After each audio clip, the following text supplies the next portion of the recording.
এই কালারটা আমি পরলেই নাকি হিট। আর এত সুন্দর একটা ড্রেস এত কম প্রাইসে, একদম অবিশ্বাস্য প্রাইসে।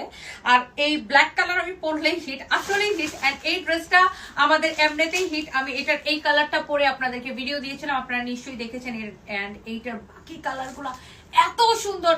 চলেন আমরা তাড়াতাড়ি করে দেখে ফেলি। তো এই সুন্দর ড্রেসটা, ওফ, এটার দামটা কেউ বিশ্বাস করতে পারে না যে আপু তুমি এত দামে, এত কম দামে কেমনে দিলা। তো এই সুন্দর ড্রেসটা একদমই কটনের মধ্যে, এটা হচ্ছে পিওর কটন বা সুতি। আর এটার দোপাট্টাটা দেখেন কত বড়, আপনি চাইলে এটা দিয়ে নামাজও পড়তে পারবেন। ওকে, সো এই সুতি ড্রেসটা একটু দেখেন। এটা হচ্ছে আপনার ফ্রন্ট পার্ট, ম্যাজেন্টা কালার। উফ, এই কালারটা কবে পরবো আমি, এই কালারটা অনেক সুন্দর। এটা হচ্ছে ফ্রন্ট পার্ট, এটা হচ্ছে ব্যাক পার্ট। আর সবগুলো ড্রেসের নিচের দিকে এইভাবে স্লিভসের কাপড় দেওয়া থাকবে। ওকে, সো এটার প্রাইসটা ইটস সো রিজনেবল আর একদমই ফ্যাক্টরি প্রাইসে। আরেকটা কথা বলে রাখি, আমাদের ড্রেস